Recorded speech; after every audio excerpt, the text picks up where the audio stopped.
Le Seigneur soit avec vous. Et avec ton esprit. Évangile de Jésus-Christ selon saint Luc. Gloire à toi, Seigneur.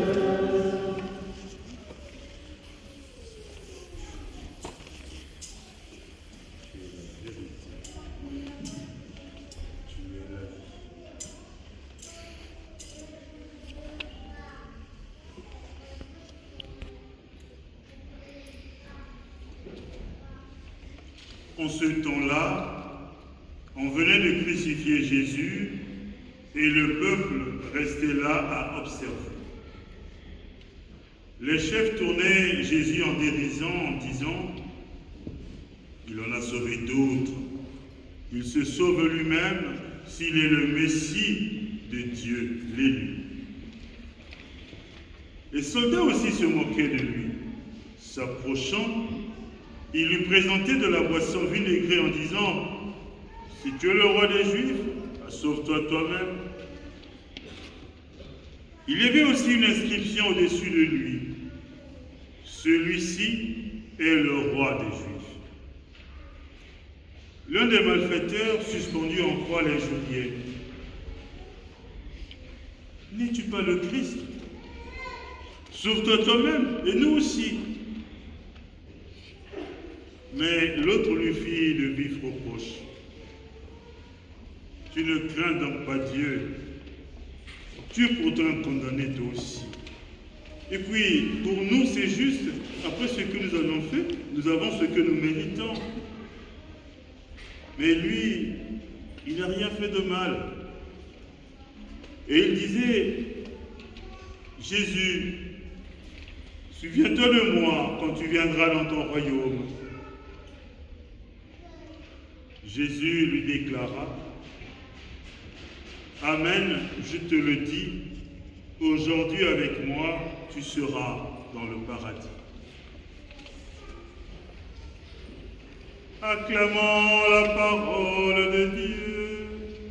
Louange à toi, Seigneur Jésus.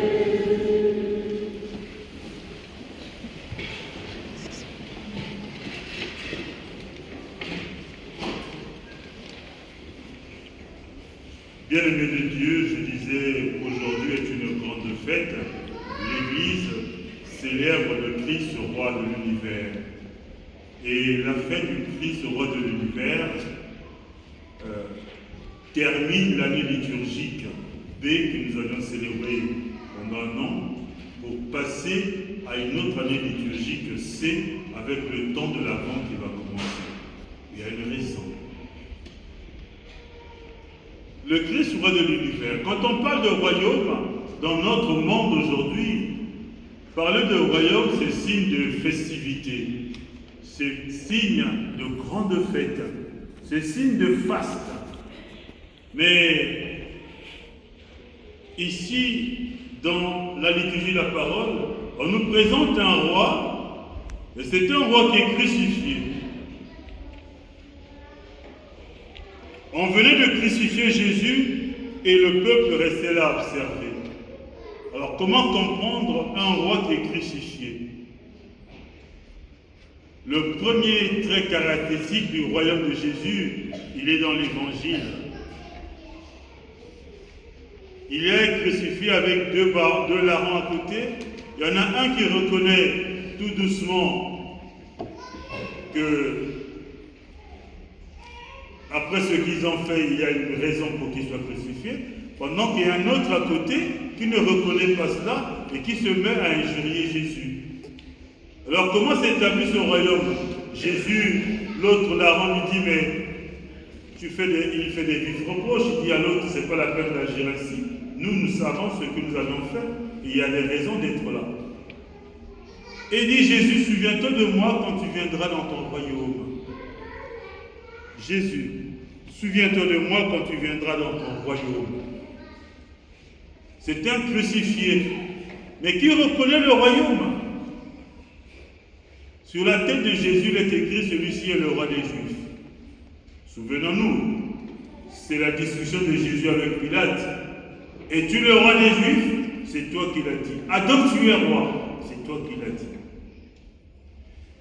Bien-aimé de Dieu, la réponse de Jésus, aujourd'hui avec moi tu seras dans le paradis. Dans le royaume de Jésus, c'est un royaume de paix et d'amour. C'est un royaume de pardon. Le règne sur lequel Jésus est établi, c'est un règne de miséricorde. Parce qu'il a comme trône la croix. Et il a comme couronne une couronne d'épines. La croix devient le lieu du salut. Et donc le royaume de Jésus, c'est un royaume salutaire. Un royaume pour lequel lui donne sa vie totalement pour que nous ayons la vie. Mais alors quel est le lien avec la royauté dans la première lecture? Dans la première lecture, c'est une royauté messianique, puisque la royauté de la croix, c'est une royauté salvifique. C'est un salut. Mais la royauté au temps de David, c'est une royauté messianique. C'est-à-dire, David est choisi parce qu'il est proche du peuple de Dieu. Parce qu'il est proche de ceux qui sont là. Il est choisi. Mais c'est l'image de Jésus qui aime ses brebis. Donc la royauté messianique prélude à la royauté salvifique. Puisque David va être le roi de son peuple et nous savons que la royauté de David est bien présentée dans la Bible. Alors, quand nous avons accompli cela,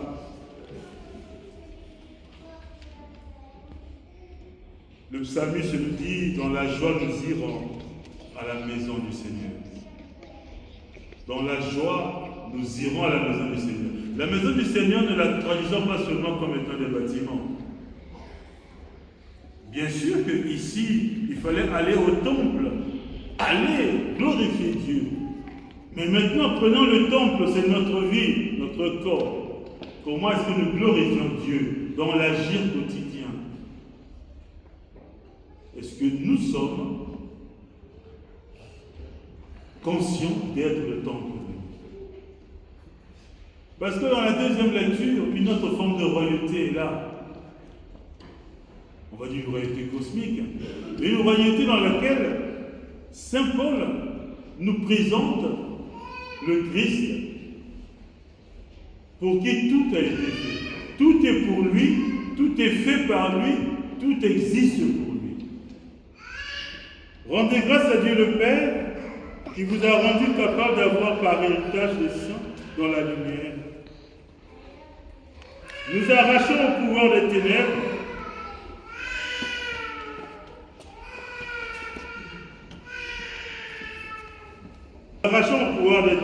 il nous a placés dans le royaume de son Fils bien-aimé. En lui, nous avons la rédemption, le pardon des péchés. Il est l'image du Dieu invisible, le premier-né avant toute créature. En lui, tout fut créé dans le ciel et sur la terre.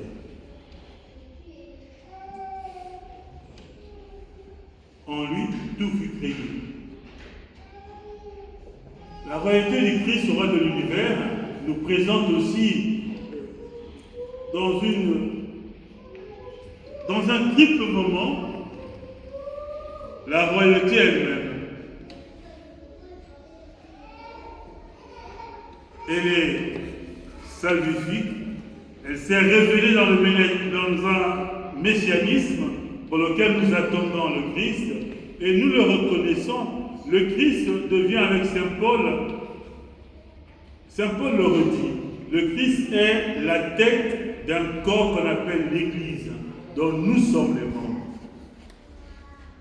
Le Christ est à la tête d'un corps, l'Église, dont nous sommes les membres. Donc la royauté de Jésus-Christ, c'est une royauté d'amour et de paix. C'est une royauté de miséricorde. Alors, pour les enfants, le Christ, roi de l'univers, nous le comprenons comme étant le royaume de Jésus-Christ. C'était un royaume de pardon, c'était un royaume d'amour, c'était un royaume de paix, parce que Jésus pardonne sur la croix. Et sur la croix, le Seigneur nous montre le salut, parce qu'il nous sauve, il se donne lui-même définitivement, et nous sommes sauvés par le Christ, puisque par le baptême, le salut, nous l'obtenons. Le baptême que nous recevons, le baptême de Jésus, c'est un baptême de salut. Bien-aimés de Dieu, remarquons aussi dans un autre moment, si nous pouvons nous l'appliquer dans la vie de tous les jours, il y a une première dimension, une dimension qu'on peut dire dimension ecclésiologique. Le corps du Christ, nous sommes le corps du Christ. Il y a une dimension salvifique, soteriologique. Le Christ nous sauve sur la croix. Il y a une dimension aussi eschatologique, parce que la célébration du Christ roi de l'univers, qui nous présente ce roi Jésus, nous pousse à entrer dans le temps de l'Avent, un temps d'espérance, pour nous préparer à accueillir l'enfant Dieu. Voilà pourquoi c'est un lieu de démarcation vers une nouvelle année, une année d'espérance. Alors cette dimension eschatologique de Jésus nous présente le temps de l'Avent. Vivant du Christ Jésus. Dans un monde comme le nôtre, où il règne la violence, soyons des artisans de paix comme le Christ. Dans la vie de tous les jours, dans nos relations interpersonnelles, soyons des personnes de miséricorde, heureux les miséricordieux. Dans la vie de tous les jours dans l'Église, regardons-nous les uns les autres. Regardons celui qui est à côté, celui à qui on ne parle pas, celui qui a besoin de prière. Pensons à celui qui est dans le dénuement, pour que nous soyons dignes de préparer le temps de l'Avent qui nous invite à accueillir le Christ Sauveur qui naîtra dans une fragilité. Et c'est cette fragilité, l'humilité, qui nous apportera la grande du salut de la paix.